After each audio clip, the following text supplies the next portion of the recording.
With its spacious bar and banks of TVs tuned to all sports stations, the lounge at New Jersey's Monmouth Park Racetrack is a sports gambler's paradise in waiting.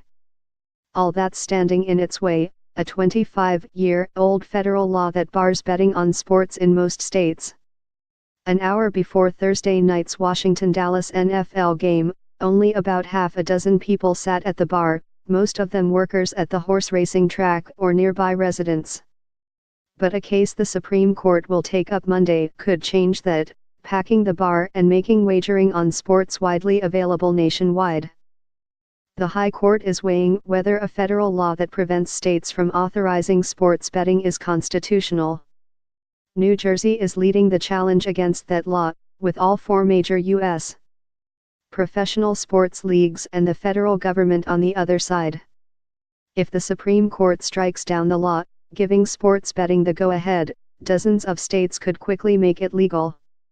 Monmouth Park is gambling on a win for New Jersey and has already spent $1 million on its sports lounge, ready to turn it into a sports betting parlor in short order. British bookmaking company William Hill would run the operation.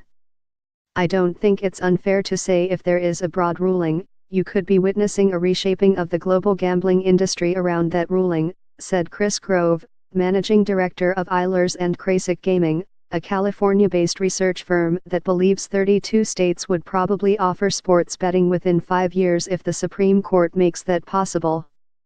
Daniel Wallach, a legal expert in sports and gambling, says the case could transform how sporting events are consumed and watched in this country. Monday's case pits New Jersey and other states against the four big sports leagues and the federal government. The stakes are high. The American Gaming Association estimates that Americans illegally wager about $150 billion on sports each year. In court, the NBA, NFL, NHL, and Major League Baseball have fought New Jersey, arguing that expanding gambling would hurt the integrity of their games, though leaders of all but the NFL have shown varying degrees of openness to legalized sports gambling. More than a dozen states are supporting New Jersey.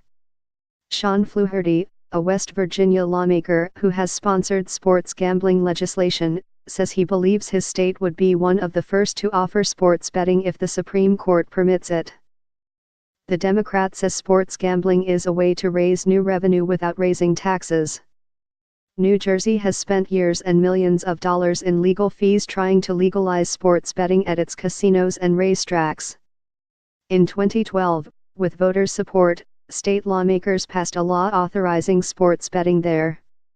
The state's action was a direct challenge to a federal law, the Professional and Amateur Sports Protection Act. The 1992 law bars state-authorized sports gambling with exceptions for Nevada, Montana, Oregon, and Delaware, states that had some form of sports wagering before the law took effect.